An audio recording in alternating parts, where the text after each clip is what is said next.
제가 오늘 그래서 주제 말씀이 겸손이에요. 서로 구역별로 가만히 있어봐. 한 구역? 여기 2구역이요. 여기가 1구역, 2구역. 아, 여기 섞였어요? 자존심이 있지. 아유, 한 자리 차지해서. 예.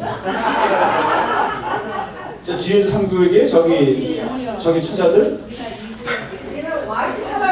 예, 오케이. 알았어. 청년분 따로 안 앉아있나? 자, 이렇게. 기분이 좀 새롭습니까? 네. 예, 식사 맛있게 하시고요. 예, 그래요. 정신이 없죠? 이제 저희가 목표라는 거는 놀 땐 놀고 할 땐 하자. 제 철학이 그렇습니다. 신앙 철학이. 여기 와서 제가 아까 테니스 쳤거든요.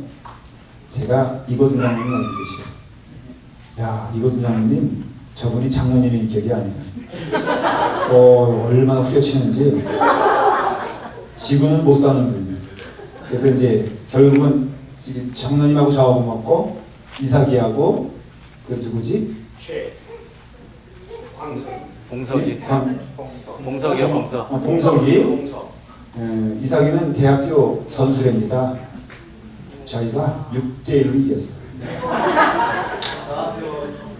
예.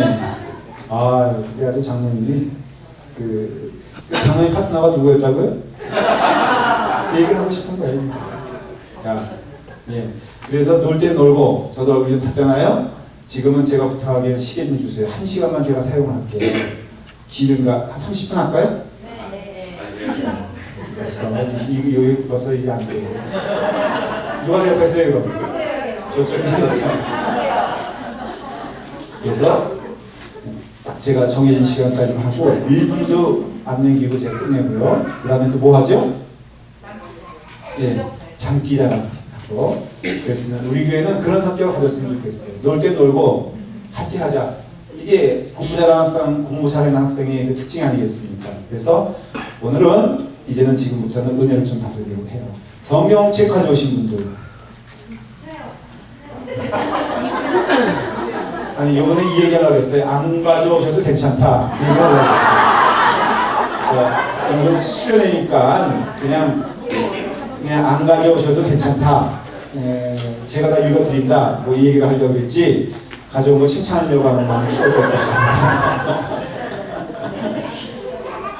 자, 신명기 4장 8절부터 9절을 읽고요. 또 한 구절을 제가 읽겠습니다. 신명기 4장 8절부터 9절까지 제가 읽도록 하겠습니다.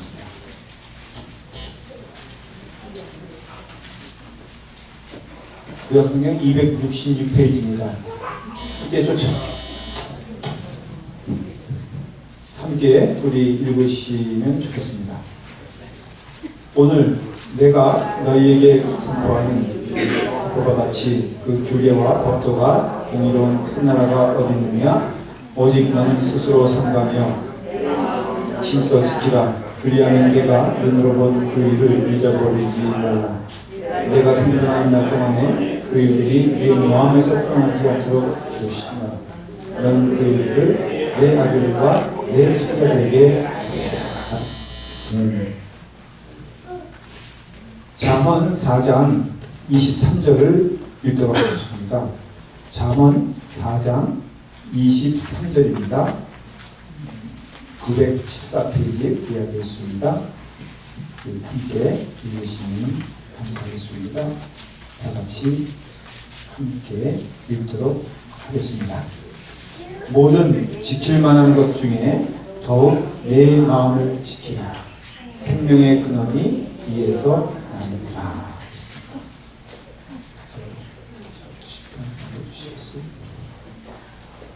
여러분들 그 비행기를 보시면은 가끔 놀라울 때가 있죠. 비행기 가운데 최고로 큰 비행기가 무슨 비행기인지 아십니까? 제일 큰 비행기. 예, 제일 큰 비행기는 아니에요. 제일 큰 비행기는 제일 큰 비행기입니다.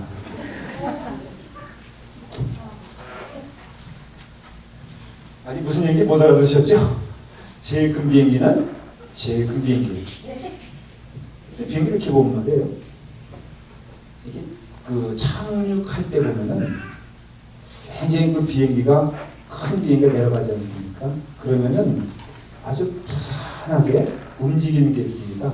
뭔지 보셨어요? 날개죠? 날개인데 그 날개가 이렇게 한 요 정도, 실질적으로 요 정도만 딱 움직이면은 비행기가 즉각적으로 반응하는 것을 느낄 수가 있습니다. 그리고 조금 더 내려가면은 바람 소리가 나면서 이렇게 소리가 납니다. 그리고 착륙을 딱 하잖아요. 그러면 그 조그만 것을 이렇게 싹 들었을 뿐인데 왕 소리가 나면서 마치 비행기가 뒤에서 누가 땡기는 것 같이 그런 느낌을 받지 않습니까? 가만히 보면은 비행기가 엄청나게 큰데 그것을 조정하고 조절하고 컨트롤하는 것은 그 상대적으로 그것에 비해서 대단히 작은 것이 컨트롤하는 것을 볼 수가 있어요. 그렇죠? 그래서 그걸 보면서 야, 이 등치 큰 것이 다 그런 걸로 인하여 움직여지고 배는 더, 여러분 배는 더 하잖아요. 항공모함 같은 것도 그 뒤에 달린 그걸 뭐라 그러죠? 키, 그렇죠. 키를 보면은 너무 조그맣잖아요.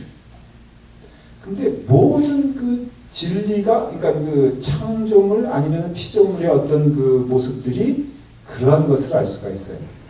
무엇인가 조정이 되는데 그 조정이 되는 것이 거창한 것처럼 보여도 굉장히 작다.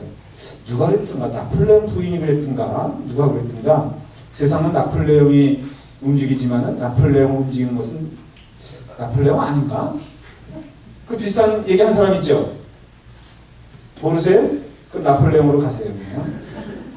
그래서 나폴레옹은 세상을 움직이지만은 그 나폴레옹은 내가 움직인다 하고 그 부인이 말했습니다. 놀랍지 않습니까?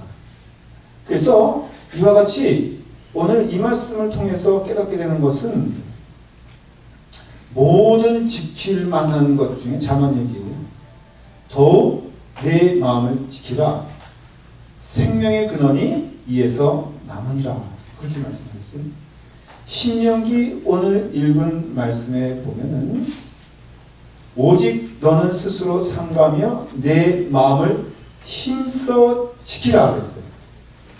그러니 믿음 생활이라는 것은 한마디로 말을 하면은 마음 지킴이다 라고 말할 수가 있어요. 여러분들 신앙생활 잘한다는 것은 여러분들의 마음을 어떻게 주님께 드리냐 하는 것임을 알 수가 있고, 이 마음을 지킨다는 것이 곧 신앙생활의 본질적인 것임을 알 수가 있습니다. 그렇기 때문에 여러분들이 오늘 이 시간에 마음을 지키지 못한다면은 그것은 그 인생은 실패한 인생이라고 말할 수가 있어요. 자, 사랑은 어디서 시작됩니까? 미움은 어디서 시작됩니까? 기쁨은 어디서 시작됩니까? 마음이잖아요. 여러분들이 제일 소홀히 여기는 것은 어디입니까? 마음이에요.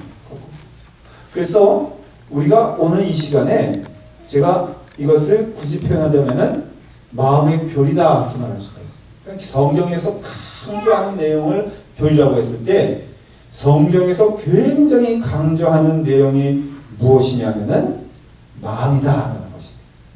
그래서 성도는, 신자는 이 마음에 대한 이해력이 없으면은 그 사람은 믿음 생활을 잘할 수가 없습니다. 사실 분석을 해보면은 사실 모든 것이 마음에서 나와요. 어떤 사람이 화를 내고 신경질을 낸다고 하십시다. 여러분, 그것이 어디서 시작된 것이죠? 마음에서 시작된 거예요. 그러니까 무엇을 어루만져 줘야죠? 마음을 어루만져 줘요. 오늘 여러분들이 같이 오는 동안 고생한 사람들이 많이 있어요. 근데 우리 진성 형제가 찬양도 이렇게 은혜롭게, 여러분 그 의미심장한 그 멘트를 기억하세요? 맨 처음에 뭐라 그랬죠? 번잡한 일이 많이 있었지만 진성 형제에게는 오늘은 심히 번잡한 날이었어요. 그걸 어떻게 알아요? 목사니까. 목사는 눈치가 굉장히 빠른 사람이 목사랍니다. 그래서 여러분들은 제 앞에서 속이려고 하면 안 돼요. 예. 복권 당첨됐죠? 다른 사람은 속일 수 있어도 저는 못 속여. 근데 제가 왜 여러분들 그냥 내버려 두냐? 복권 당첨 안 됐으니까. 됐으면 제가 그냥 내버려 두지 않지. 진성이 형제가 아침도 너무 수고를 했어요. 근데 일찍 오기 죄라고 또 제가 방배정은 아무한테나 안 맡깁니다. 믿음 투철한 사람, 흔들림이 없는 사람, 외면한 시련에는 넘어가지 않는 사람을 방배정을 시킵니다. 제 경험해 보니까 10명 시켜봤는데 9명이 그 수련회 끝나고 떠났어요, 교회를. 그만큼 방배정이 어려운 일인데 오늘 그 중책을 제가 진성 형제한테 시켰습니다. 숫자가 밝아야 되는데 일단은 이 진성 형제는 숫자가 안 밝아. 그래서 방을 주최했는데 어쨌든 우리 진성 형제가 한 오후 3시 되니까 완전히 기절초풍. 오후 5시 되니까는 얼굴이 변했고 제가 눈치 보니까는 교회를 떠날 것 같아. 큰일 났잖아요. 그럼 어떻게? 그래서 제가 8시부터 수습 단계에 들어갔잖아요. 제가 조용히 불러가지고 진성아 힘들었지? 정말 힘들었냐? 나도 힘들다. 교회가 다 그런 거야. 얼마나 힘드냐? 어떡하니? 떠나면 안 돼. 이러면서 이제 제가 무엇을 어루만져줬어요? 마음을 어루만져줬어요. 제가 돈 든 거 하나도 없어요. 제가 뭐 밥을 사줬어요. 아니면 뭐 여자친구를 소개시켜줬어요. 아니 뭘 했어. 한 거라고는 그죠? 진성아 너나 나나 형편이 그런 상황이 한마디 했더니 눈물을 흘리지 않았지만은 감동을 받은 것 같아요. 그래서 오늘 그 멘트가 뭐냐? 분주한 일이 많았지만 야곱의 고백처럼 내가 험한 세월을 심하게 살아왔지만 그러나 말씀에 중심하여 은혜 받았으면 좋겠습니다. 진성 형제의 그 멘트를 듣는 저는 여러분들과 감정이 같을 수가 없죠. 아, 하나님 할렐루야. 저의 기도를 들어주셔서 감사합니다. 한 영혼에 대한 구제를 시켜주시 이런 거예요. 그러니까 중요한 건 뭐냐면 마음이에요. 마음. 신앙생활도 사실은 마음이고요. 성화의 삶이라고 우리가 말하잖아요.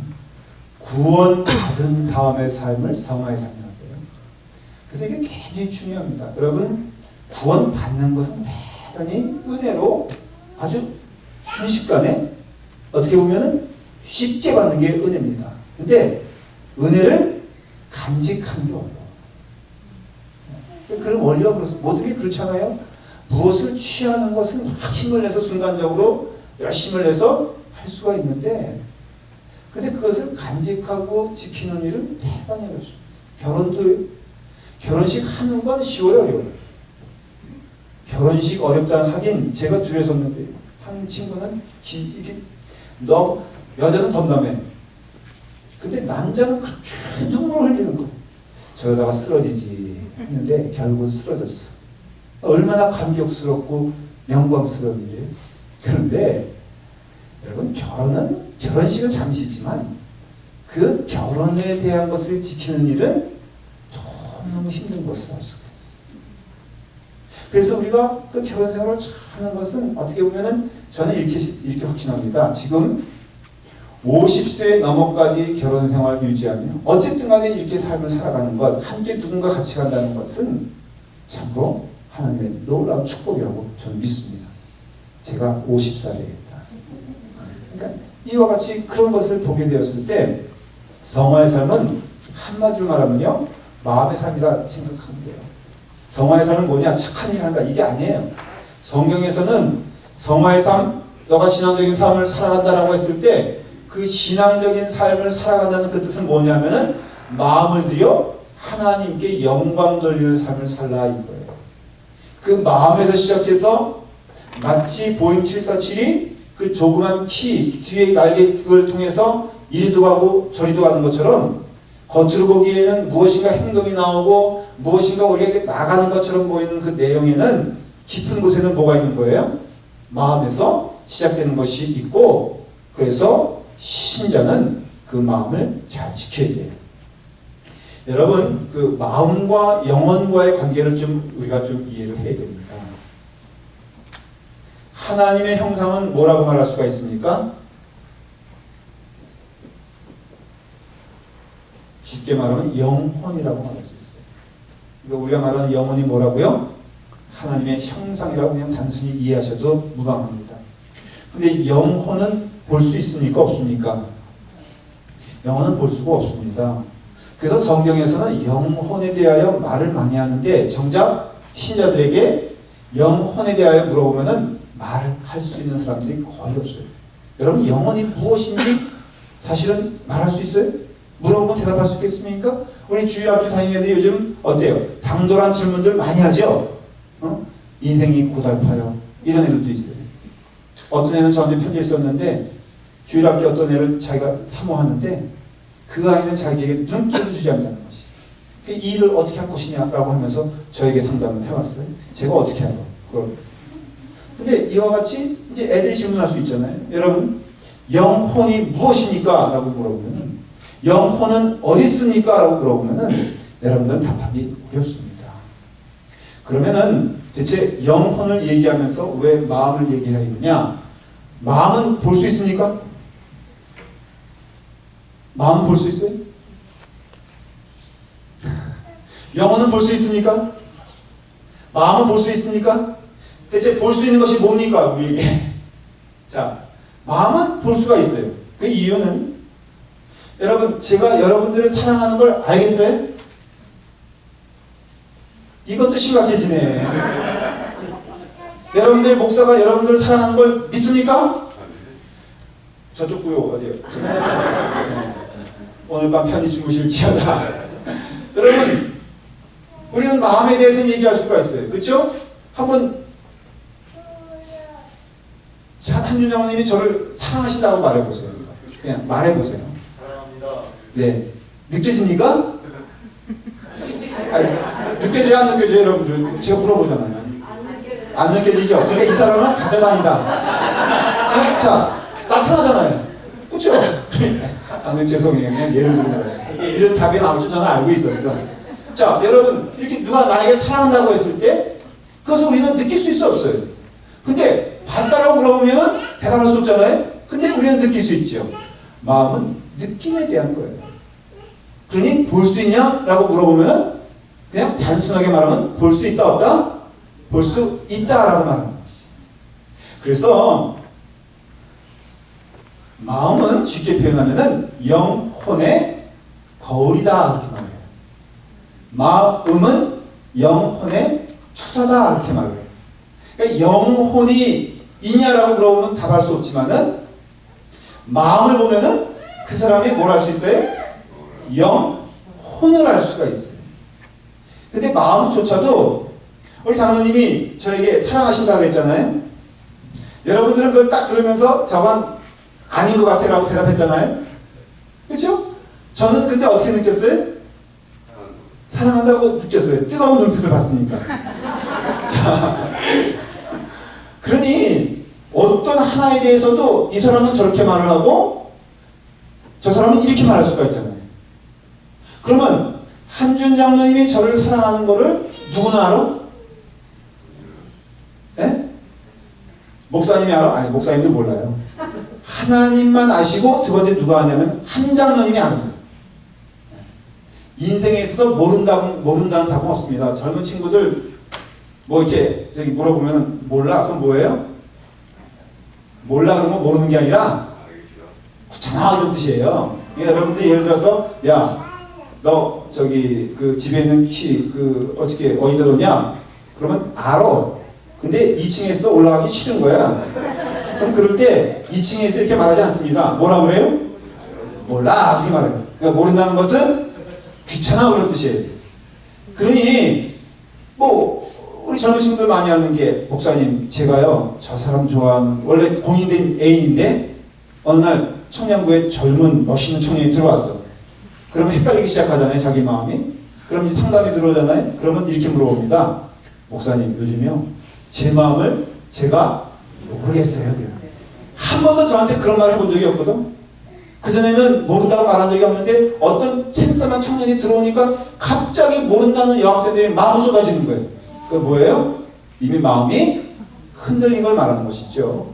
그러니 성경에서는 이렇게 말을 합니다.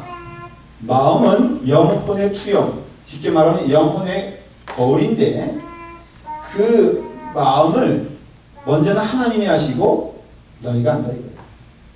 그냥 그 마음을 너희가 드리는 훈련과 삶을 살아야 그것이 뭐라고요? 그게 바로 성화의 삶이고 신앙의 삶입니다. 여러분 성경에는 영혼을 드려 이런 말보다도 마음을 드려 이런 말을 많이 해요. 그렇죠? 여러분들 가만히 성경을 기억해 보시면은 영혼을 드린다는 표현보다도 너희의 마음을 드려 이런 표현을 해요. 왜 그런지 아십니까? 마음은 내가 볼 수 있어요. 내가 지금 내 방향이 어딨냐에 따라서 그것이 답이에요. 그것이 사실이에요. 그것이 진실이에요. 오늘 여러분들이 어떤 마음으로 이곳에 왔느냐가 여러분들에 대한 삶의 모습과 똑같은 거예요. 자, 여기 오늘 오로지 한 끼 먹겠다는 일념으로 오셨다는 분은 없을 거예요, 설마. 그쵸? 있을 수도 있어요? 없죠, 설마. 근데 그렇다면 그 사람은 뭐예요? 그 마음에 뺏긴 것이죠. 아무리 예배를 참석해도 그 사람은 예배를 참석하는 자가 된다, 안 된다? 안 된다라는 것이에요. 그러니까 오늘 여기서 여러분들이 몸은 여기에 있으나 마음은 능히 딴 데 가 있을 수 있다고 성경은 말하고 있고, 그러면은 몸은 여기 있으니까 그게 아니라 성경 어떻게 얘기하냐면은 마음이 가 있는 그곳에 너가 진짜로 가 있는 것이다, 그렇게 말해요. 그렇기 때문에 여러분들이 마음이라는 걸 생각했을 때 아주 분명히 깨닫게 되는 것은 마음을 통하여 영혼의 일들이 우리에게 들어오고 마음을 통하여 우리의 영혼의 일들이 증거된다, 그렇게 말할 수가 있어요. 천지창조를 하시고 난 후에 아담과 이브가 창조된 다음에 죄가 어디로 들어왔습니까? 전 통로가 뭔지 아세요? 마음이에요, 마음. 마음에 들어와서 뭐를 망가뜨렸습니까? 영혼을 망가뜨렸어요. 그렇죠? 그러니까는 우리는 그냥 쉽게 영혼의 망가짐 이렇게 생각할 때 그 영혼의 망가짐은 반드시 통하는 통로가 있는데 어디냐면은 마음이에요. 마음. 그래서 예를 들어서 이런 거예요. 성이 있지 않습니까? 그럼 성이 있으면은 이제 이렇게 적군들이 쭉 포위를 하잖아요. 포위를 하더라도 집중적으로 공격을 하고 또 성 안에 있는 수비하는 사람들은 또 집중적으로 지키는 곳이 있습니다. 그것이 어디예요? 성문이에요. 그래서 이 사국에서도 보면은 어디를 주로 공격을 하죠? 성문을 공격을 하고, 여기 뭐 몇 명이 이렇게 타 올라왔다고 해도 이 성이 무너지지 않습니다. 그런데 이 성문이 안에서 열든 배신자를 통해서 아니면 이렇게 와서 밤에 첩자들이 와서 열든 성문이 열리면은 이 성은 끝나는 거예요. 그러니까 상식적으로 성을 지키는 자는 뭘 지킨다고 생각하면 되는 거예요? 성문을 지킨다고 생각하면 되고, 밖에 있는 공격하는 자들은 성을 공격한다고 하면은 뭐를 공격하는 거예요? 성문을 공격한다는 것이죠. 그러면 그 성문이 무엇이냐? 바로 마음이다 라는 것이에요. 마음.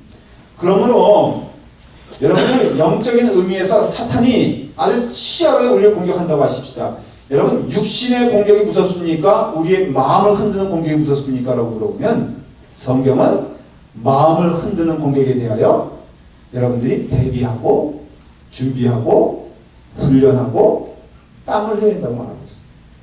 그러니까 우리 신자들은 근데 그런 거에 대해서 이해를 못하니까 전혀 그거에 대한 준비가 안 돼 있어요. 그래서 여러분 여기서 평소에 평화로울 때 지켜야 될 것이 뭐예요? 준비해야 될 것이 뭐예요? 보수해야 될 것이 뭐예요? 다 있지만은 이 성문을 지키는 일에 대하여 여러분들이 소홀하면 안 되는데, 우리 신자들에게서 가장 큰 실수하는 것이 뭐냐면은 마음은 보여 안 보여? 거꾸로 말하면 안 보이니까 여러분들이 결코 마음의 준비는 그렇게 시리어스하게 하지 않는다는 것이에요. 자, 이 수련회를 위해서 수고하고 땀을, 여러분들은 그냥 거저 오신 분들도 있어요. 그렇죠? 그렇지만 이 일을 위해서 아주 수고한 분들이 참 많이 있습니다. 근데 우리가 수고할 때 그 수고라는 것이 사실은 무엇에 대한 수고가 되냐면 우리의 마음에 대한 수고가 돼야 되는데 우리가 어쩔 수 없는 환경과 또 실수로 인하여 우리는 무엇에 대한 준비만 때로는 진지하게 생각합니까? 올 때 그럴 일은 없지만은 우리가 내일 갈비를 먹습니다. 미리 제가 예언을 합니다. 틀림없이 갈비를 먹을 것을 믿습니다. 아멘 좀 하세요. 그것도 얼마나 먹냐? 숫자에 약해. 100톤?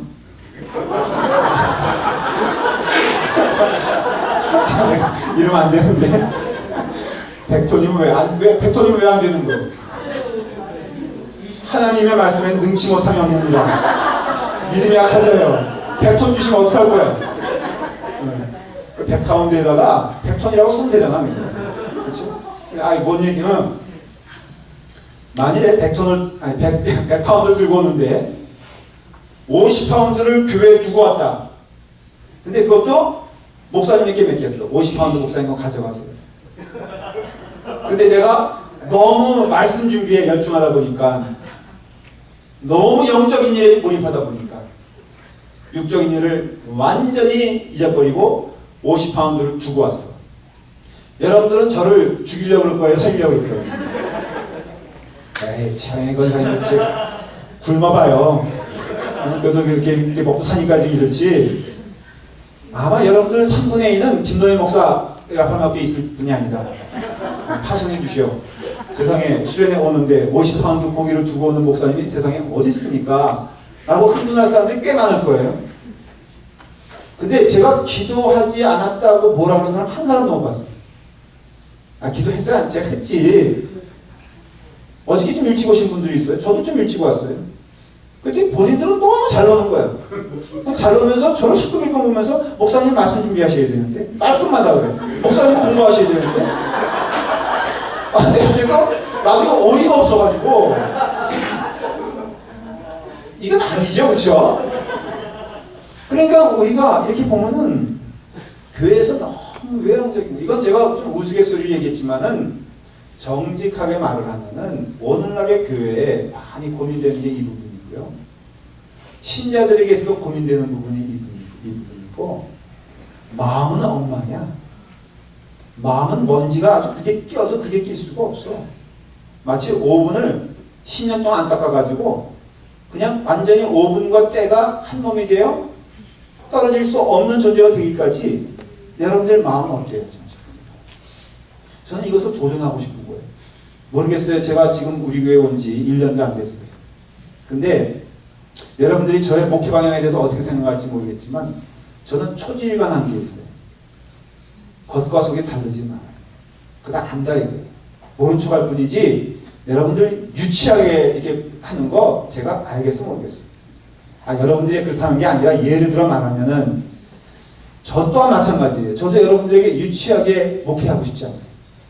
겉과 속이 틀린 거 하나님도 아십니다. 그리고 마음과 육신이 틀린 거 다 아세요. 오늘 이번 수련회는 단 하나만 기억했으면 좋겠어요. 하나님은 육신을 보지 아니하고 하나님은 마음을 보신다. 이걸 꼭 잊지만 천국 가면 반드시 오늘 이 말씀 제가 전한 거에 대해서 여러분들은 질문을 받고 답을 해야 될 것입니다. 그렇기 때문에 하나님은 눈에 보이는 그런 것이 아니라 여러분들의 영혼의 건강은 어떠며 그 영혼의 건강은 무엇으로 나타나냐? 마음의 상태로 나타나고 여러분들은 그 의미에서 자신의 영혼에 대하여 무관심할 수가 없고 또 외면할 수가 없는 이유는 여러분들은 여러분들의 마음을 어때요? 볼 수가 있다 이거예요. 가끔 보면은 우스개라는 얘기가 남자가 여자가 이렇게 부부가 걸어가다가 거기 조금 이렇게 이쁜 이렇게 처자가 오면은 그 부인이 긴장을 한다 그래요. 그러면서 뭘 유심히 보냐면은 남자의 눈 돌아가는 것을 본다고 합니다. 그래서 남자는 절대 그때 눈을 고개를 돌리면 안 돼. 그래서 제가 개발한 방법이 고개를 돌리지 않고 눈동자만 돌려서 볼 수 있는 방법을 제가 남자들만 있을 때 한번 강의를 하려고 해요. 근데 여러분, 자, 몸은 안 돌아갔어. 나는 당신과 함께 이쪽 길을 가고 있어. 근데 눈이 돌아갔다. 그러면은 그 마음이 어때요?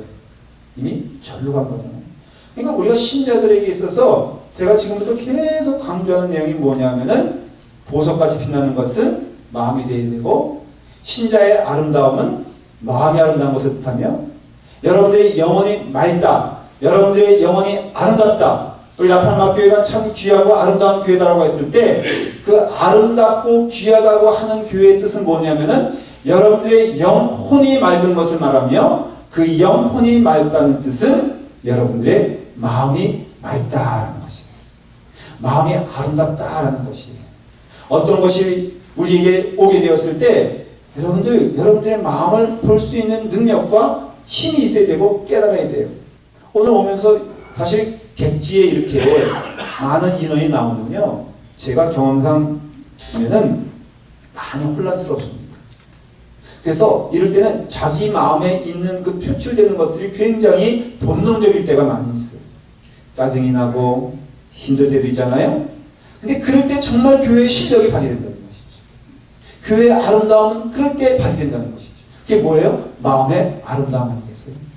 사랑하는 여러분, 저는 여러분들의 마음이 맑은 아름다운 영혼이 되기를 바랍니다.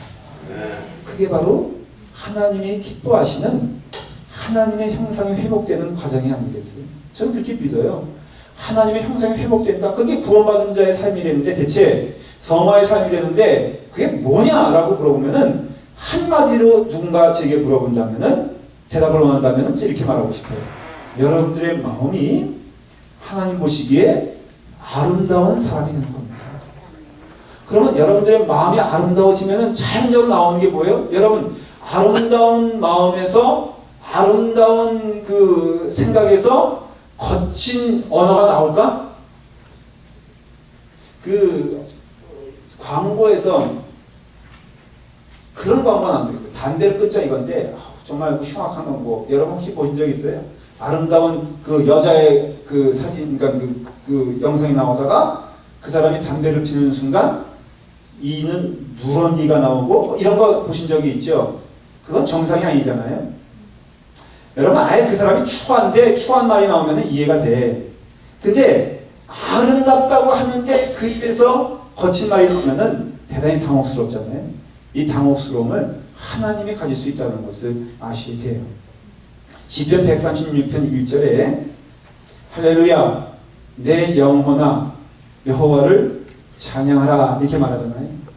그러면 그때 내 영혼아 하나님을 찬양하라고 말할 때 그 영혼은 성경에서는 늘 뭘로 바꾸면 돼요? 마음을 바꾸면 돼요. 그래서 마음은 이렇게 생각하면 돼요. 하나님이 먼저 받으실만 하고, 그 다음 두 번째는 내 스스로 내가 그것을 받을만 할 때 그것이 온전한 마음. 무슨 뜻이냐면은 여러분들이 그것을 누구에게나 이게 그걸 해도 돼요? 여러분들이 그것을 누구에게 드릴 때 그 사람이 귀한 사람이면은 여러분 스스로가 그 드리는 물건에 대하여 귀하고 안 귀한 것을 먼저 판단하잖아요. 그렇죠? 그래서 여러분들이 가장 귀한 것을 드리잖아요. 마찬가지라는 것이에요. 하나님에 대하여 이제는 여러분들이 여러분들의 마음을 드릴 때 여러분 스스로가 받을 만한 것을 드릴 때 하나님은 기뻐하신다라는 것이에요. 인간은 타락하게 됐어요. 그래서 마음을 얘기할 때는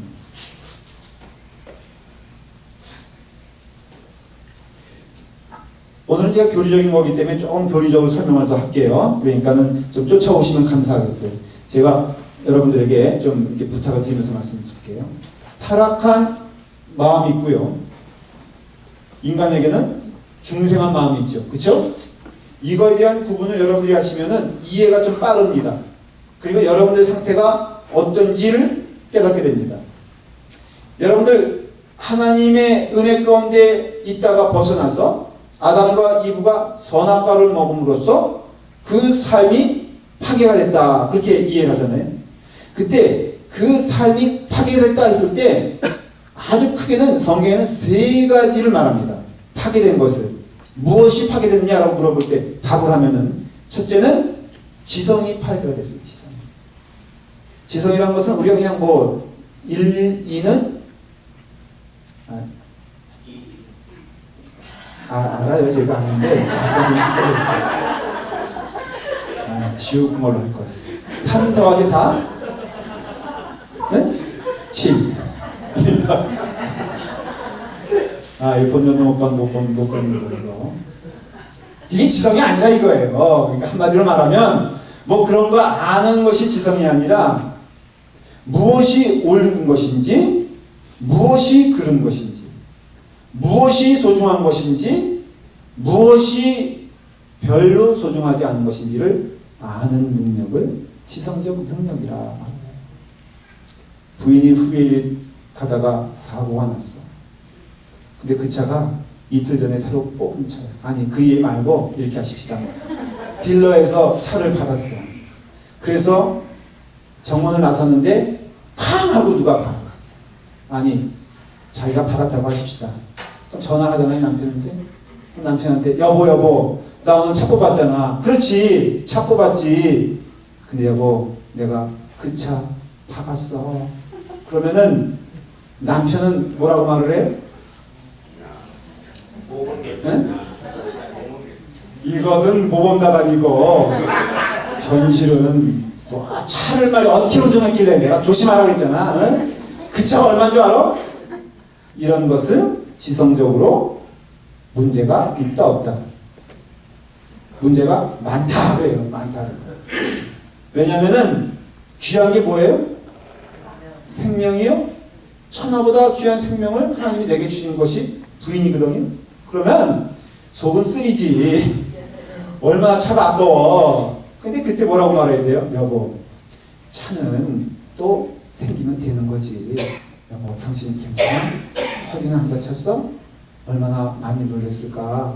내 마음은 더 찢어지는 것 같아. 이 말 한마디면은 나머지 인생이 편한데 이놈의 남자들의 지성이 어떻게 됐어요? 완전히 망가져버렸어요. 세속적이 돼버렸어. 그래서 생각하는 게 뭐예요? 차 찌그러진 거. 얼마 손해봤나. 그러니까 와이프는 없어져도 돼. 이게 지성의 망가짐이라는 것이에요. 그러니까 옳고 그름을 판단하지 못하는 거예요. 수련회 와서도 똑같습니다, 여러분. 수련회 와서 제일 중요한 게 뭐예요? 은혜 받는 거지. 근데 지성이 망가진 사람들은 뭐만 생각해? 갈비만 생각하는 거야. 그리고 은혜 받지 못할 것만 찾아다녀. 이게 바로 뭐예요? 지성이 망가. 그러니까 창조의 질서에 어긋나서 타락한 자들의 큰 특징이 무엇이냐면은 그 삶 가운데 옳고 그름에 대한 판단력이 없다라는 거죠. 근데 또 하나 감사한 것은 타락한 영혼이라 할지라도 그 영혼에 그 갈급함이 있어가지고 무엇인가를 찾아 헤매. 그러니까 지성의 능력이 없으니까 늘 하는 것이 뭐예요? 화살 쏘는 거예요. 근데 화살을 열심히 쏘면서 내 인생 어떻게 하면 잘 살아볼까 생각하다가 이것도 아니고 저것도 아니고 이러다가 살아가는 인생들이 대부분의 인생이에요. 아무리 많이 배웠어도 제가 지난 주일날 병원에 갔어요. 의사를 만났어요. 주치의. 근데 그 아저씨는 제가 아저씨라고 한 것이 굉장히 시골틱이에요. 그래서 그 의사라는 어떤 그 최소한의 그 광채가 있지 않습니까? 그분은 그런 광채가 전혀 없어. 길거리에서 만나면은 동네 아저씨예요. 저를 딱 만나더니 뭐 그냥 특징이 이게 5분 진단하고 25분 신앙 상담하는 거예요. 매번 그렇게 돼서 제가 갈 때마다 코피만 내는 게 얼마나 야구른지 모르겠어요. 근데 그날도 그때도 가서 그러는 거예요. 뭐 목사님 뭐 혈압 재보더니 120에 80 뭐 너무 좋다는 거예요. 우리 집사람 재보더니 120에 80 너무 좋다는 거예요. 우리가 의심하기 시작했어. 왜냐면 그게 고장난 것 같아. 그렇지 않고 어떻게 부부가 동일하게 120에 80이야. 내가 그 정도로 신뢰가 안 간다 이거예요. 근데 정은 이게 뭐랄까 뚝뚝거리는 분이에요. 이게 툭 하는 분 뭐 이렇게 그렇습니까? 뭐 저기 저 내시경님 받아봐야 될까요? 받아서 뭐 합니까? 그래도 그냥 살다가 죽는 거지 뭐. 의사가 이유가 안 됐어. 내가 의심스러워서 그분이 한 60대신 것 같아. 내시경 받아봤어요? 그랬더니 한 번도 안 받아봤대. 근데 어떻게 의사 하세요? 그랬더니 뭐 살다가 죽는 거지 뭐 이러면서. 근데 이분이 지난번에 갔더니 이런 질문을 하던 거예요. 쭉 얘기하더니 목사님 그분이 정세라고 얘기할 때는 목사님이야. 안 그럴 땐 김 선생님이고 자기 기분대로 해. 목사님 하면 좀 긴장하잖아요. 또 목사님 하더니 목사님 믿음이 있습니까? 딱 똑같이 톤도 이래. 목사님 믿음이 있습니까? 딱 그래. 제가 기분이 나빠 안 나빠? 아니 목사한테 내가 의사한테 목사님 연증 있습니까? 그러면 기분 좋겠어 안 좋겠어? 그러니까 그런 식으로 질문하길래 제가 뜨악하게 믿음이 있죠? 그랬더니 아니 그 얘기 아니라 믿음이 무엇입니까? 그러면서 어느 자기가 옛날에 교회를 다녔었는데 그 교회 목사님이 이렇게 설교하더라는 거예요. 천국이 있는지 없는지 누가 아냐? 가봐야 하는 거지. 중요한 건 지금 내가 성실하게 세상을 아름답게 살면은 그게 믿음이다. 근데 그리고서 교회 안 나갔다는 거예요. 그러니까 이분은 지금 어떤 생각하는 거예요? 비록 세속적인 사람이지만 그 아니다라고 생각하는 거예요. 저한테 물어본 거예요. 믿음이 진짜 뭡니까? 그래서 제가 그랬어요. 믿음은 어떤 세상에 살고 죽는 문제를 얘기하는 게 아니라 영생에 대한 문제를 얘기하고 있습니다. 믿음이라고 할 때는 천국에 대한 얘기하는 겁니다. 그래서 천국 가냐 못 가냐 이 땅의 삶은 짧고 우리가 영원히 사는 삶이 있는데 그 삶을 예수님께서 말씀하시고 그 삶에 대하여 깨닫게 하는 것이 믿음입니다. 이 사람이 눈이 흔들려. 아니 저는 못 봤는데 우리 집사람도 눈만 보거든. 눈이 흔들렸대. 그 다음에는 제가 책을 한번 가져가려고 해요. 의사 많이 배웠죠. 근데요 대회 보면은 전혀 영적인 거에 대해서는 무지해. 저는 그 다음부터 같이 사자 돌림이지만은 제가 의사는 완전히 무시하기로 했어요. 그래서 의사 무시에 변호사는 또 돈만 뜯어가. 제 얘기가 아니에요. 그래서 여기 사자 가운데는 신뢰할 사람은 오직 하나? 목사라는 사람이다. 제가 내린 결론이 그거예요. 여러분 목사를 믿어야 돼요. 지성이 완전히 파괴됐어요. 밤새도록 하고 싶은데 시간 관계상 정서 이게 뭐예요? 정서가 뭐냐면은 우리의 그런 어떤 그런 이렇게 끌리는 느낌 이런 거 아닙니까? 근데 세상 사람들은 느낌 끌리는 정서가 어디를 향해 있어요? 대단히 말초적이고 육신적인 데 있죠. 그래서 이상해요. 육체적으로는 즐거우면 즐거울수록 그 영은 점점 피폐되는 것을 경험한 적이 있다면 그것은 신앙적인 사람이에요. 근데 그것에 대한 갈등이 없는 사람은 철저히 망가진 육체적인 사람이에요. 한번 여러분들 그런 생각, 믿는 사람도 이거 그 뭐죠? 라스베가스 가서 흔히 하는 얘기잖아요. 이거 땡길 수 있다 없다?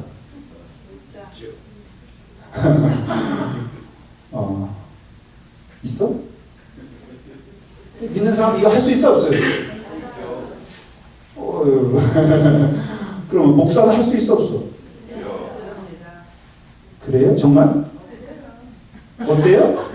제가 정세감을 물어볼 테니까 대답해 보세요. 라스베가스 딱 갔어. 김동현 목사 딱 본 거야. 오후 11시에 땡겨. 너무 진지해. 설교할 때 유가 아니야. 기도까지 해. 그럴 수 있다라고 생각해 안 해? 아까 이때문에 있어요. 도건사님 그거 봤을 때 우리 목사님이 영적으로 너무 훌륭해. 나도 옆에서 기도해줘야 될까봐. 해야 안 해? 근데 그 시간은 너무 늦어서 11시인데 전 넘어가요. 근데 이 성도는 너무 피곤해서 가서 눈 붙이고 한 새벽이나 나와야 되겠다 그래가지고 새벽 3시에 나왔어. 근데 김도현 목사가 시끄러워져가지고 그때까지도 이걸 하고 있어. 여러분 보기 어때? 아름다워요? 하는 그 사진 자신 김도현 목사를 예를 들어 보십시다. 11시에 이것을 땡겨. 근데 새벽 3시 때도 떠나지 않아. 근데 그것을 누가 알아요? 내가 보는 거야. 신자는요 두 마음이 있는 거예요. 잘 들으세요.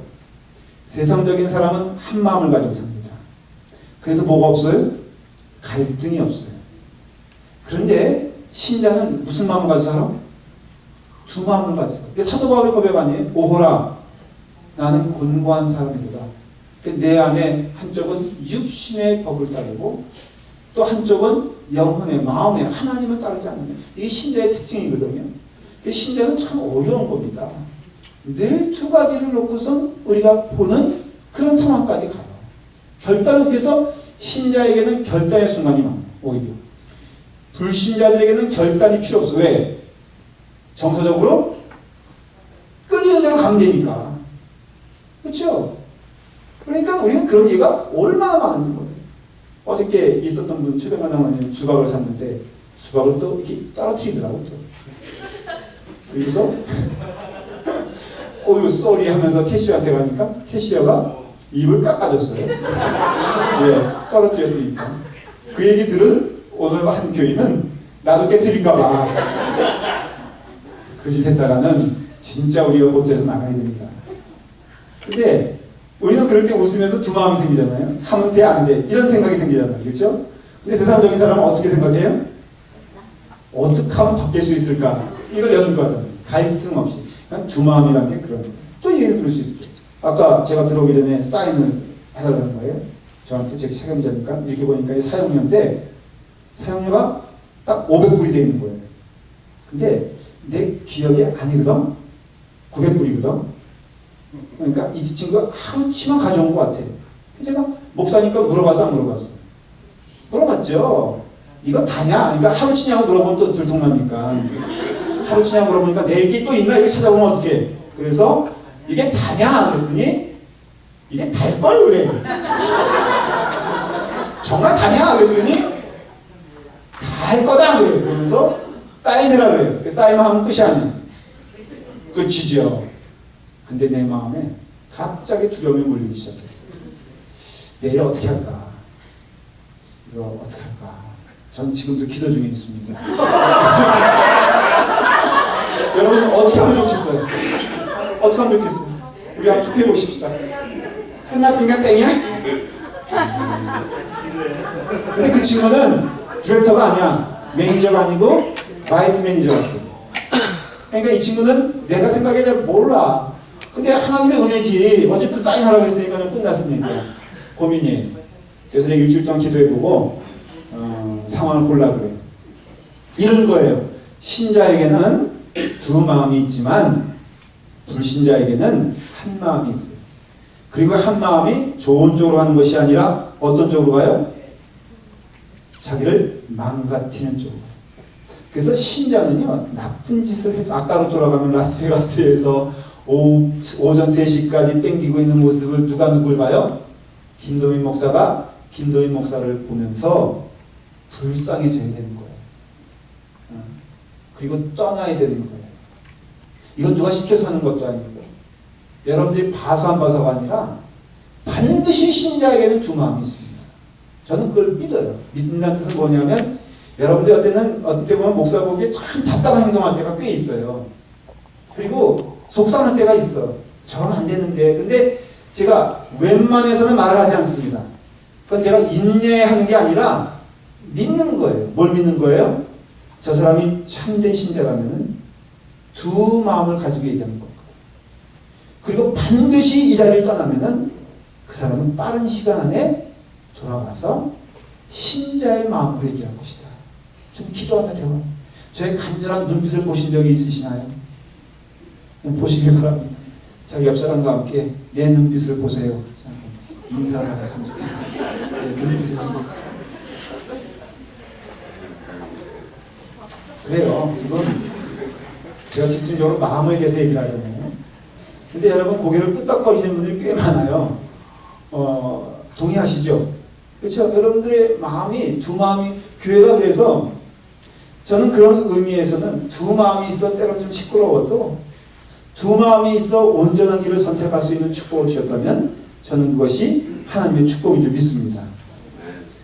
앞으로 돌아와서 500불짜리 비리 왔잖아요. 이 말씀이 끝난 다음에 반드시 누군가는 한 사람 저한테 와서 목사님 지지 마세요. 목사님 900불 내세요. 이런 분들이 나와야지. 재정부장님 어렵다고 말이에요. 응? 와가지고 장땡입니다 목사님.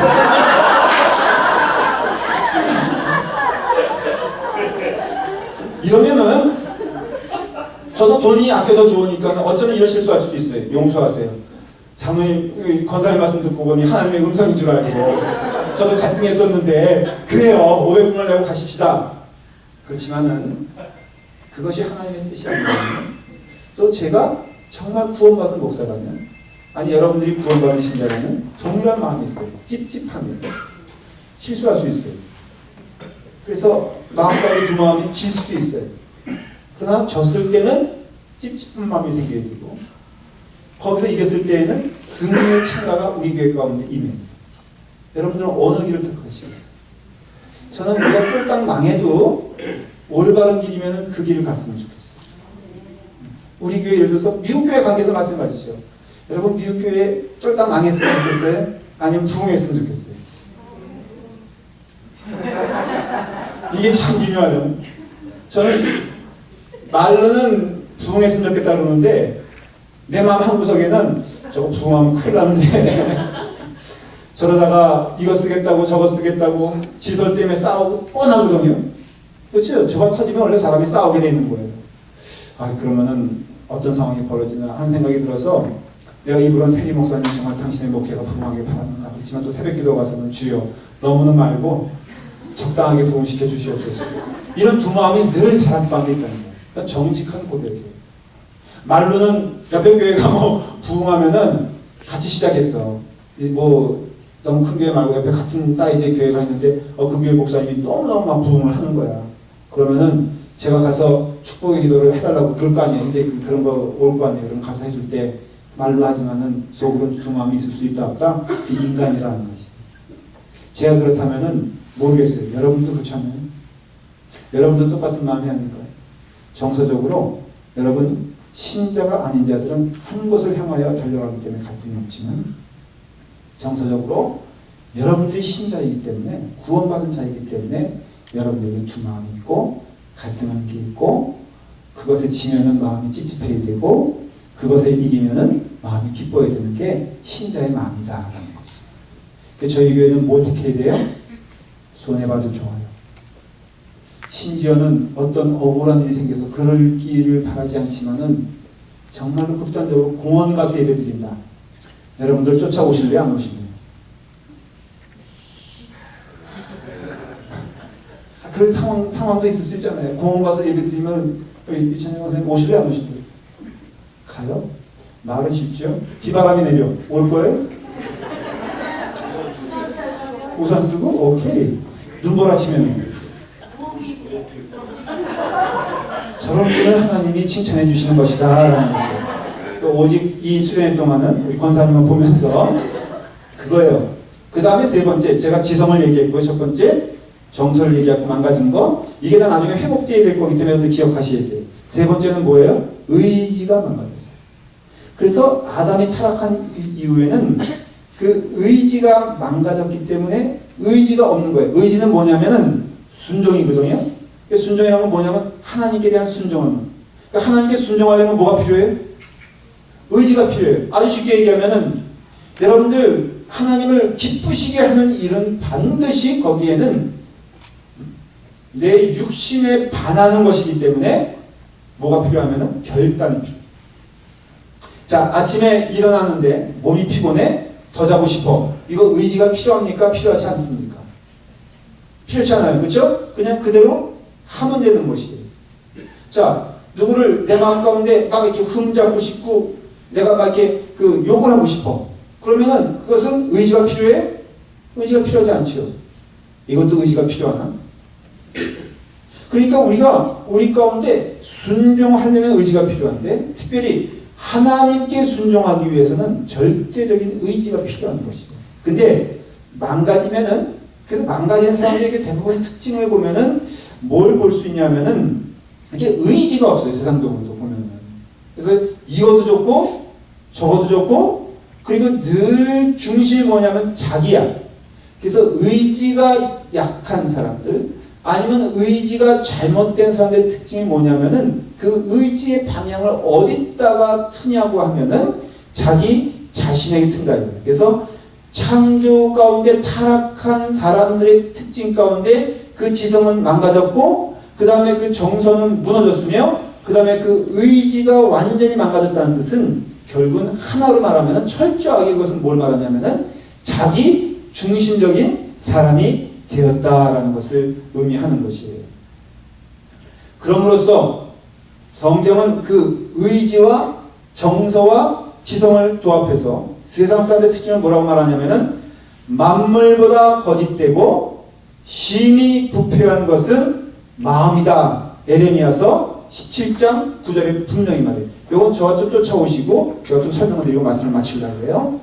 만물보다 다 같이 해보세요. 만물보다 거짓되고 심히 부패한 것은 마음이다 라는 것이에요. 근데 여기서 마음이라고 할 때 해석을 해보면 성경을 그 마음은 누구의 마음을 말하는 것이에요? 나의 마음을 말하는 것이라는 거지.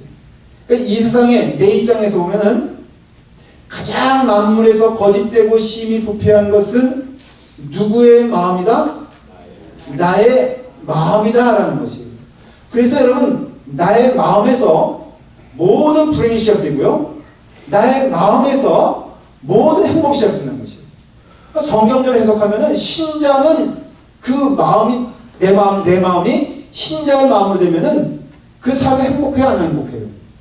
행복해요. 왜? 나의 마음이 이 세상에서 가장 아름답게 됐기 때문에. 거꾸로 만물에 있어서 가장 거짓되고 심히 부패한 마음이 그것이 마음이라고 하면 그 마음은 나의 마음을 말하기 때문에 여러분 그렇기 때문에 행과 불행은 어디서 시작되는 얘기하는 것이에요? 나의 마음에. 그렇죠, 여러분들? 잘 보십시오. 여러분들이 이게 세상은 객관적인 것처럼 보여도 대단히 주관적입니다. 어떤 하나를 보아도 어떤 사람의 이야기가 틀리고 또 어떤 사람의 이야기가 틀려요. 왜 그러냐면은 그것이 절대로 객관적일 수가 없고 철저히 그것은 내 마음을 통하여 마음은 거주라고 했잖아요. 그렇죠? 투영한다고 했잖아요. 그러니까 이 마음은요 결국은 무엇을 통하여 들어오고 무엇을 통해 나가는데 이것이 마음이라는 것을 통해서 해석되기 때문에 이 마음을 통해서 기뻐질 수 있고 슬퍼질 수 있는 게 또 세상의 행복이라는 것이 그 마음을 통해서 시작되고 마음을 통해서 불행이 시작되는 것이에요. 자, 예를 들어서 제가 어릴 때 그 학교에서 부호품으로 미국에서 빵이 왔어요. 밀가루가 와가지고는 그 밀가루 빈대떡 같은 거 있지 않습니까? 그 옥수수빵 같은 게 이렇게 나오면은 그것을 이렇게 들고 이제 뜁니다, 전 집으로. 왜냐면 집에 누가 기다리고 있어요?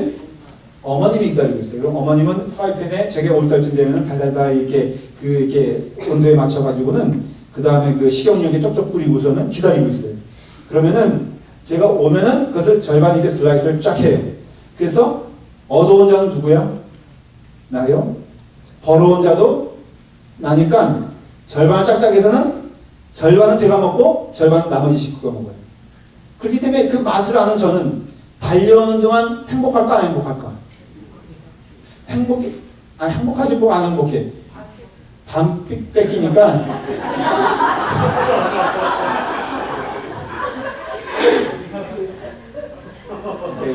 이렇게 왔다 갔다 하는 그분들 좀 좋은 분 골라야지. 아주 저런 분 고르면 이게 대화가 끊어질 거죠. 행복해요. 근데 행복한데 어느 정도 행복하냐면요. 온 세상의 모든 것이 나를 위해서 노래하는 것 같아요. 전신쥐 안 되는 참새도 도미나 빨려 달려라. 달려라 하니 하면서 달려고. 마주쳐오는 바람도 향기로운 바람. 식용 냄새가 맡긴 나는. 그러니까 내가 달려가는 동안은 그렇게 행복하고 즐거울 수가 없어요. 그러니까 세상의 모든 행복이 다 뭐예요? 그 빵 안으로 인해서 내게 된 거예요. 누가 불행하다고 말할 수가 없는 거예요. 그렇죠? 근데 그놈의 학교에서 성적을 주는데 잘 주면 얼마나 좋아. 자, 우리 식으로 말하면 F를 맞았어. 그 달려가는 그 발걸음이 아니고 기어가는 그 발걸음이 어떻겠어요? 여러분, 예? 죽지. 근데 한쪽에는 빵이 들려있어. 이런 상황을 어떤 상황이라고 할 거예요? 한쪽엔 빵이 들려있어. 즐겨 달려가야 되겠는데 손에 들려있는 성적표를 보면은 이건 맞아 죽게 되었으니 이럴 때 가르쳐서 오호라 통제로다 이거예요. 그러니 여러분 내 손에 들려있는 것 성경은 그래서 일이 인간의 마음을 소홀하게 여기지 않고요 무시하지 않습니다. 그래서 하나님이 주시는 행복은요 무엇부터 시작되냐면은 마음부터 시작된다고 말하고 있고 그 삶의 불행도 마음에 시작된다고 말하고 있어요. 그리고 하나님께서 주시는 축복이 뭐냐면 그 마음을 우리는 선택할 수 있는 축복을 주셨다는 것이. 내일은 제가 그 얘기를 하려고 그래요. 여러분, 이 마음은요, 하나님께 있어서는 하나님이 주신 축복이고 선택이기 때문에 우리가 뭐 할 수 있어요? 선택할 수 있어요. 무엇의 능력으로? 성령님의 능력으로. 그래서 지옥이 있는 거예요. 인간에게 어떠한 권리와 초이스도 없다면 지옥과 천국은 존재할 수가 없습니다. 왜 그래요? 그렇죠? 우리에게 아무런 그릇이 없다면, 결정권이 없다면, 오직 하나님의 은혜로 다 되는 것이고 하나님께서 모든 것을 했다면, 여러분, 누구에게 천국을, 누구에게 지옥을 말할 수 있는 것이 없잖아요. 그러면 대체 하나님께서 보시는 것은 무엇이냐? 한마디로 말하면 뭐예요? 마음에. 여러분, 헌금 얼만큼 냈느냐? 여러분들이 직분을 어떤 위치까지 갔느냐? 여러분들이 어떤 직업을 가지고 살았느냐? 이게 아니라 하나님께서 보시는 것은 무엇이냐면은 우리의 마음을 보신다고 했어요. 그는 성경에서 누차 경고한 것이에요. 천국에 가면은 여러분들의 행적에 대한 책이 있고 예수 그리스도에 대한 생명의 책이 있는데, 그 행적의 책이라는 것은 어떤 아침에 몇 시에 일어났다, 내가 무엇을 먹고 살았다, 이것을 적어놓은 게 아니라 한마디로 말하면 여러분들의 마음이 어디 있었느냐를 물어보고 답을 원하신다는 것이죠. 그럼으로써 지옥 가고 천국 가는 것은 하나님의 은혜로 구원받은 우리가 어떤 마음으로 살았느냐가 사실은 기준이 될 수밖에 없다라는 거죠. 너무 중요한 얘기입니다. 여러분들이 오늘 육신을 들여 이길 수 있기를 바란다면은 이건 다음에 아까 테니스 치는 거 보니까 아주 보통 분이 아니에요. 테니스로 해서 돈을 많이 들이신 분이에요. 자, 그러면 여기 있는 분들 가운데 테니스로 장로님 이기실 수 있냐? 그런 거라 그게 이겨야 천국 간다. 그러면은 제가 보기에는 다 못 갈 거예요. 안타깝게도. 그렇지만은 그게 아니잖아요. 그게 아니고 마음이잖아. 마음도 오늘 이 시간의 마음이죠. 저는 믿기에 오늘 여러분들이 지금까지 어떠한 삶을 살아왔던 오늘 이 시간에 하나님을 향한 마음이 있다면 반드시 하나님은 여러분들을 천국으로 인도해 주실 것입니다. 그렇기 때문에 이제 구체적으로 내일은 그 마음에 대해서 보다 더 제가 말씀을 드릴 텐데, 오늘은 그것만 했으면 좋겠어요. 하나님은 무엇을 보신다? 마음을 보신다. 내게 어떤 마음이 있는가? 이 마음을 하나님께 드릴 수 있을까 없을까가 여러분들의 기도의 제목이 되기를 바랍니다. 이 시간 우리 함께 기도할 때 조금 이렇게 기도했으면 좋겠어요. 사실은 인원이 좀 많으니까 어떻게 할까 고민을 좀 했었는데, 이것도 의자 또 옮기고 또 그렇게 앉으라 그러면 너무 힘들겠죠? 그러면 이렇게 하십시다. 오늘은 구역들을 위해서 기도하십시오. 제가 한 3분 정도 시간을 드릴 테니까 오늘 우리 여기는 1구역, 1구역 우리 구역장님, 학장님들, 또 석한 장로님들, 믿음의 식구들 좀 기회를 드릴 테니까는 좌우 뒤에 한번 이름과 한번 얼굴 다시 한번 확인해 보시고요. 우리 함께 기도하면서 함께 가십시다. 그런 시간을 가졌으면 좋겠어요. 자, 제가 20초 드릴 테니까 얼굴 기억하기 먼저 20초 드릴게요. 보시고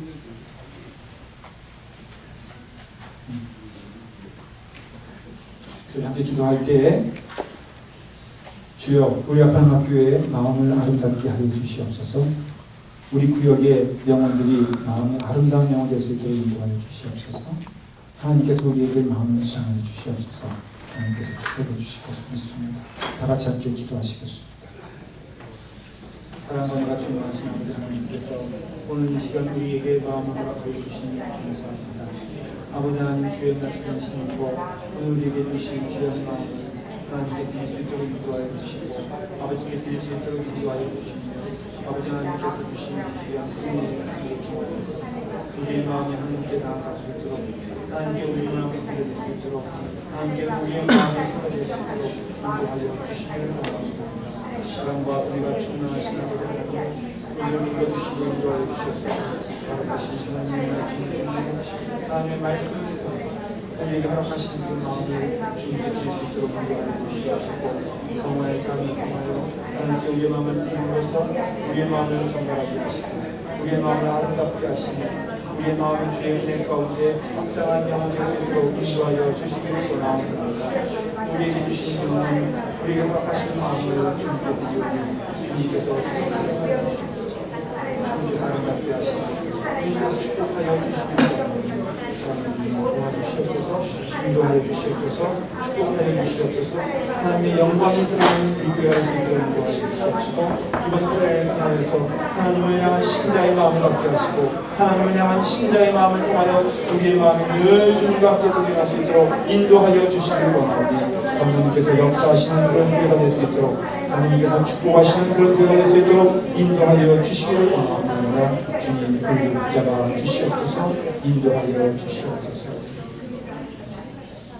사랑하는 충만하신 아버지 하나님, 우리에게 거룩한 은혜를 허락하여 주셔서 우리의 마음을 하나님께 향한 마음이 되기를 원합니다. 우리의 지성이 망가지고 우리의 감각이 망가지고 우리의 의지가 망가져서 그동안은 우리의 생각하는 것, 우리의 마음이 늘 완악했고 늘 세상의 하나가 되었지만 이제 구원받아서 성화의 삶을 살면서 우리로 하여금 두 마음을 보게 하시고 악한 마음을 볼 때마다 마음 아파할 수 있는 은혜를 주셨사오니 이제는 마음 아파 그 자리에 멈추는 자가 되지 아니하고 이제는 주님을 기쁘시게 하는 마음이 될 수 있도록 인도하여 주시옵소서. 아버지 하나님, 쓰러지기 쉬운 저희들, 변화되기 쉬운 저희들, 은혜 받았다고 하면서 내일이면 또 괴로움 가운데 살아가는 저희들, 아버지 하나님, 우리의 마음을 주장하여 주시옵소서. 성령님께서 기뻐하시는 마음으로 성령님께서 기뻐하시는 삶을 살게 하여 주시옵소서. 하나님을 향한 신자의 마음이 어떠한 마음인지 이번 수요일을 통하여서 깨닫게 하여 주시옵소서. 예수님의 이름으로 기도드리옵나이다. 아멘.